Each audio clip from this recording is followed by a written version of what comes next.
Hello and welcome. I'm the Rambling Director, and today we're doing another retrospective review on Friendship is Magic. This one is Season 1, Episode 3, The Ticketmaster.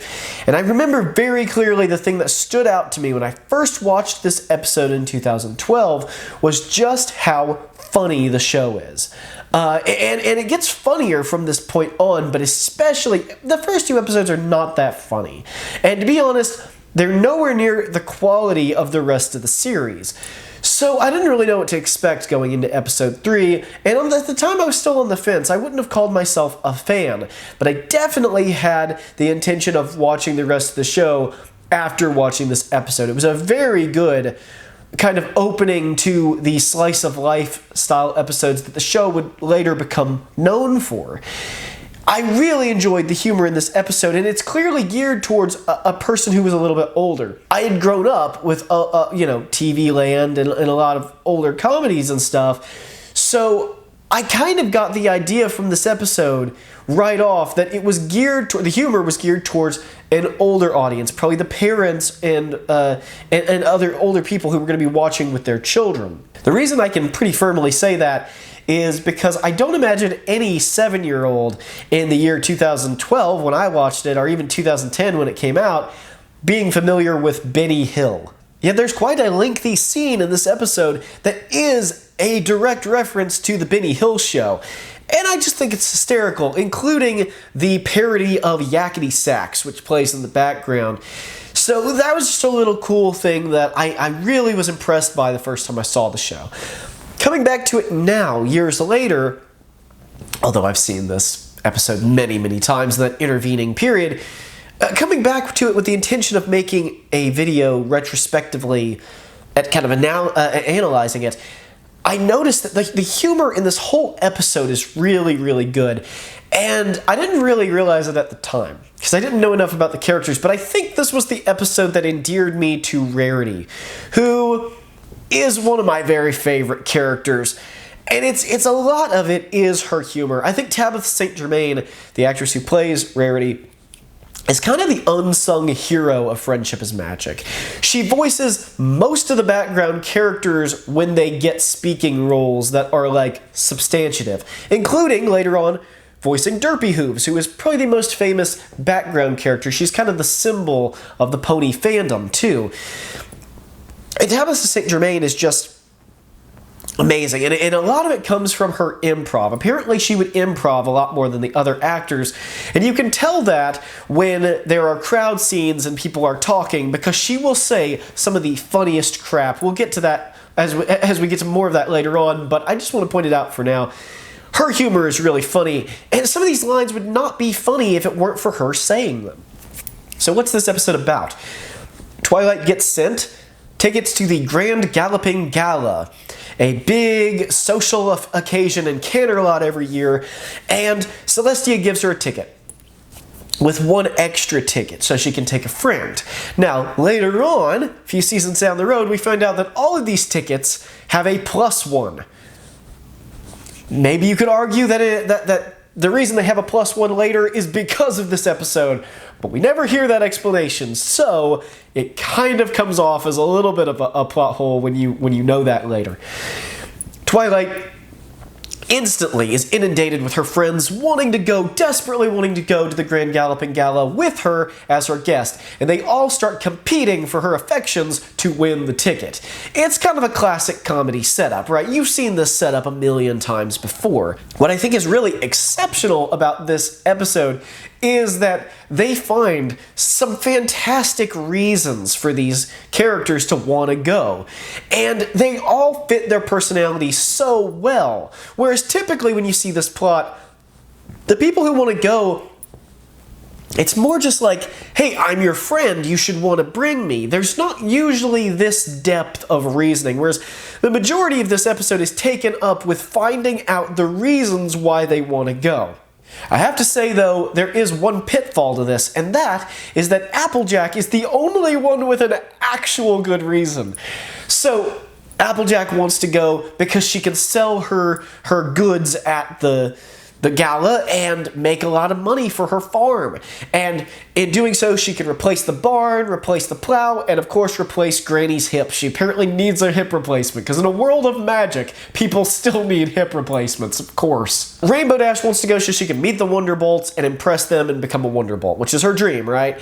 Rarity wants to go because she has this fantasy that she'll meet Prince Blueblood there, who will be her Prince Charming, and she'll become a princess. Fluttershy wants to go so she can see the garden and the animals. Pinkie Pie wants to go because it's supposed to have the biggest, greatest party of all time, and she's all about that. Applejack is the only one who has a legit good reason to want to go to this thing, you know? And when Twilight is like, you all have great reasons, I hate to disappoint you, the easy answer is take Applejack. Because this is going to affect her family. It's not some pipe dream like Rarity or Rainbow Dash. I shouldn't say pipe dream because Rainbow Dash becomes a Wonderbolt, but it's not some frivolous need like Fluttershy or Pinkie Pie. So yeah, that's a little silly, I guess, but also, I do love how when they start doing her favors, they're specialized favors. Favors only each pony could do. Applejack is the best cook. Now, Pinkie Pie is a baker as well, but Applejack can cook anything. So Applejack makes her all this food because there's this running joke where Twilight is hungry for the entire episode. And the episode ends with them going to get food. You never see her get food. It's really unsatisfying because she was hungry the whole time. And then there's a rainstorm, and man, I just love this joke. So it's raining, and Twilight is outside on the patio eating at this restaurant, and the rain is falling around her. She looks up, and Rainbow has busted a hole in the clouds so the rain won't get on Twilight, so she can keep sitting out there. And Twilight's like, you're not just trying to get the ticket, are you? And it cuts to a low angle of Rainbow Dash, and the sun looks like she is wearing a halo, and there's this heavenly music in the background. It's hysterically funny by itself, but then you add in Rainbow saying, no, I would do this for anyone. And then we cut to a wide shot of everybody else running in the rain trying to get out of it, and Twilight is the only one she's keeping dry. So then Twilight says, listen, I don't feel comfortable with this. Zip up that cloud and leave. So she does, and Twilight's sandwich, which she was just about to eat, is ruined, and she's soaking wet. So that's 3 really good jokes, character-driven jokes right on top of each other, and then we come with number 4 because Rarity shows up, and again, Tabitha St. Germain. This wouldn't be funny if it wasn't for her deadpan awesome delivery where she comes up to her and goes, Twilight, it's raining. Gets me every time. I can't explain it, can't give you the logic behind it, it just makes me laugh. I love it. And we immediately go into my favorite Rarity line in the whole series, which is really saying something, this. Oh no, it's quite all right. After all, we are the best of friends, are we not? I personally quote this to my friends all the time. Whenever they say something about, doing something or, me doing a favor, I go, it's nothing. After all, we are the best of friends, are we not? In terms of some visual humor, when we find out about Rarity's dream to meet Prince Blueblood, we see him and he looks like Fabio, like the most foppish person you can imagine. And again, Tabitha St. Germain's delivery is just everything because she goes, she's talking about it, it's all in this very dreamy way, and he will ask me for my hoof in marriage, and I will say, yes! Yeah, she just screams that word, and it really takes you off guard if you're not expecting it, because she just is so wistful the rest of the time. And again, with that great delivery, she thinks Twilight's taking Pinkie to the ball, and she goes, how could you? It's just almost an Ellen DeGeneres sort of delivery sometimes. I really can't stress that enough. It's the reason I think why everything Tabitha St. Germain is in, she tends to be the best part of it. With the exception of My Little Pony, strangely enough, because everything is so good in this series that, she's just kind of on a par with everything else, which is high praise because, again, Tabitha St. Germain is like one of my favorite voice actors. Again, there is a Benny Hill-style chase scene with a Yakety Sax knockoff playing in the background. I love that scene. I especially love at the beginning how Pinkie Pie accidentally outs this ticket nonsense to the whole town, and then the whole town is trying to get in on it. And there's this one pony who is holding something in her hand, and her hoof is wrapped around it like a hand. It's horrifying. And there's this other pony, and she's just holding carrots. Like they're just magnetized to her hand, which we later will get really used to that in Generation 5, because that's how they carry everything in Gen 5. But in this season, in this series, that was really weird.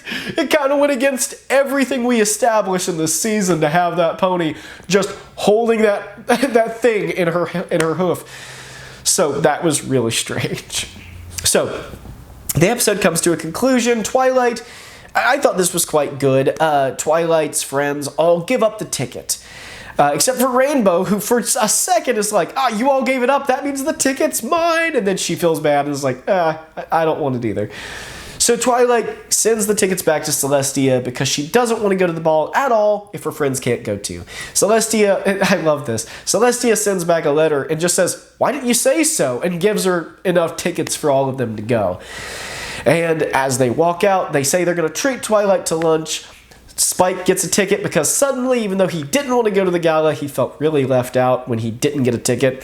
So he gets to go too. And we're left questioning how all of these tickets are floating above their respective owners' heads. Maybe Twilight enchanted them, but the other ponies don't have the magic to carry these tickets. So how the heck are these things just floating around? But that spell is never used again, so I guess we just won't think too deeply about it.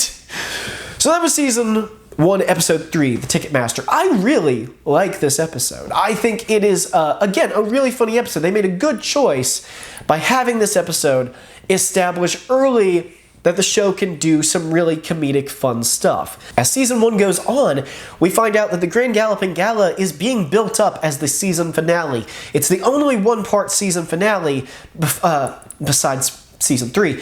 And it is also the only one that is not really story-driven. It is entirely character-driven. Thank you everybody for watching. Going forward, we're going to finish Season 1 of The Ponies, Season 1 of Molly McGee. We're going to start Season 2 of Downton Abbey. And I gotta tell you, I'm going to be doing some more film analysis. I know most of you subscribe for that stuff, but my computer died. And I don't have the money to get a new one, so I'm working on a laptop. It cannot maintain a full analysis. So I'm going to post some that I've already made, but just to let you know, it will be a little bit before I can get any more analysis videos up. I was working on one, and all my progress was lost when the computer died, so I should have known better. The computer's like 10 years old. I really should have known better. But, yeah, so here we are. Hopefully we'll get back to it as soon as we can. So thank you all for watching. God bless, and I will see you in the next one.